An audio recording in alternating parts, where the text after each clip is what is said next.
कोल्हापूर शहरात वाहतूक नियमांचे उल्लंघन करणाऱ्या दुचाकीस्वारांविरोधात पोलिसांनी धडक कारवाई सुरू केली आहे। महाविद्यालय आणि कॉलेज अशा एकूण 6 परिसरात विशेष तपासणी मोहीम राबवली जात असून अल्पवयीन मुलांकडून दुचाकी चालवणे, ट्रिपल सीट, हेल्मेट, परवाना नसणे तसेच भरधाव वाहन चालवणाऱ्यांवर कारवाई केली जाते। अल्पवयीन मुलांच्या हातात पालकांनी वाहन दिल्यास पालकांवरही थेट गुन्हा दाखल करण्यात येणार अशी माहिती वाहतूक विभागाचे पोलीस निरीक्षक नंदकुमार मोरे यांनी दिली।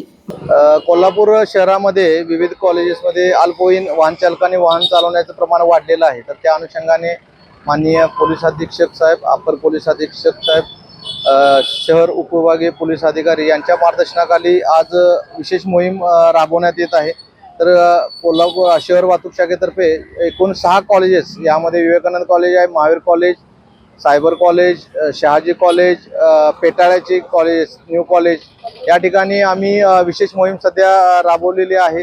यामध्ये अल्पवयीन वाहन चालकांवरती कारवाई सुरू आहे, जे मॉडिफाईड वाहने आहेत त्यांच्यावरती कारवाई सुरू आहे। Triple seat, mobile talking, fancy number plate यामध्ये जास्त कारवाया सुरू आहेत।